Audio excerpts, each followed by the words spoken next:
Hello everybody, today we are going to do business studies, class 11th business studies. This is chapter 1, business trade and commerce. Topic is characteristics of business. क्या characteristics होते हैं business के, that means क्या features होते हैं, क्या विशेषताएं होती हैं business की. Economic activity. Total हमारे पास 7 points हैं, features हैं business studies के, business के. Economic activity. What is economic activity? It is that activity which aims earning money. वो एक्टिविटी है जिसमें कि हम मनी को अर्न करते हैं. Undertaken with the aim of earning money और livelihood, not because of love. तो लव के लिए हम नहीं कर रहे हैं, ये एक ऐसी एक एक्टिविटी है जिसको हम कर रहे हैं अर्निंग के लिए. जैसे कि डॉक्टर है और वर्कर है, वो क्या कर रहे हैं, वो अर्न कर रहे हैं मनी. सेकेंड है production and procurement of goods and services. तो या तो प्रोड्यूस कर रहा है जो बिजनेसमैन है, या फिर वो प्रोक्यूर कर रहा है गुड्स एंड सर्विसेज को. Business either itself produces the goods and services or procure them. तो बिजनेस या फिर खुद प्रोड्यूस करता है गुड्स एंड सर्विसेज को, या फिर वो प्रोक्यूर करता है. गुड्स क्या हो सकते हैं, कंज्यूमेबल और कैपिटल गुड्स हो सकते हैं. कंज्यूमेबल गुड्स कौन से होते हैं, जैसे कि शुगर एंड जूसेस, ये सब कंज्यूमेबल यानी कि तभी कंज्यूम हो जाते हैं. और capital goods which is used as a for further production, like जैसे कि मशीनरी है, ये कैपिटल गुड्स होगा. सर्विसेज ट्रांसपोर्टेशन एंड इंश्योरेंस होता है, और एक्सेट्रा बहुत सारी सर्विसेज हो सकती हैं. तो सर्विसेज में हम क्या कर सकते हैं, गुड्स को ट्रांसफर कर सकते हैं और इंश्योरेंस भी प्रोवाइड करवा सकते हैं. तो ये सर्विसेज है. थर्ड पॉइंट है dealing on regular basis. Regular basis पे डील करते हैं. अगर एक पर्सन है, if a person sells mobile regularly, we say that yes, he is doing business. लेकिन अगर उसने सेल किया है मोबाइल को एक बार में ही, मतलब कि एक दिन ही सेल करा है, सेकेंड डे उसने नहीं करा है, तो वो एक बिजनेस नहीं कहलाएगा. So dealing should be on regular basis. Sale और exchange of goods and services for the satisfaction of human needs.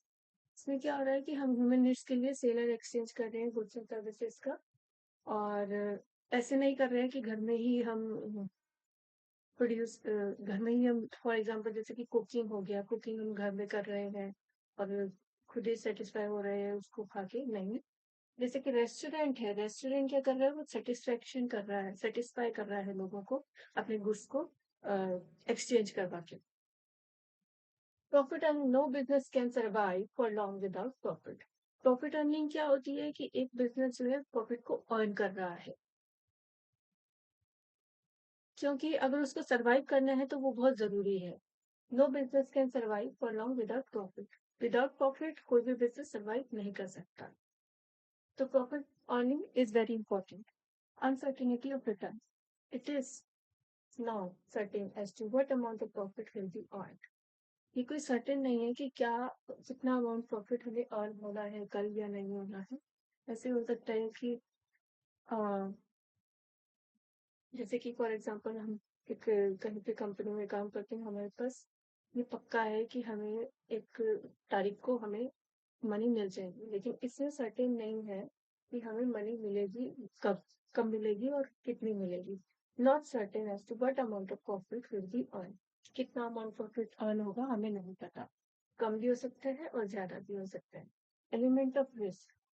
तो रिस्क हमेशा रहता है. रिस्क क्या होता है, it is the uncertainty associated with an exposure to loss.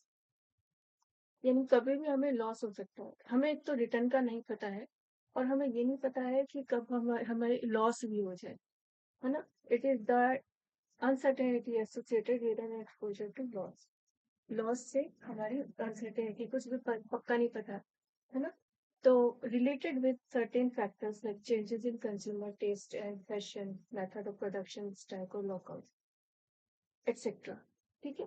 तो इसमें क्या होता है, एलिमेंट ऑफ रिस्क रहता है कि कंज्यूमर का टेस्ट अगर चेंज हो गया है, अब उसको मान लो मोमोज नहीं खाने हैं, तो वो क्या करेगा, जो मोमोज वाले जो होंगे उनको बड़ी दिक्कत होने वाली है, क्योंकि रिस्क हो जाएगा, उनको लॉस हो जाएगा क्योंकि कोई खरीदेगा नहीं।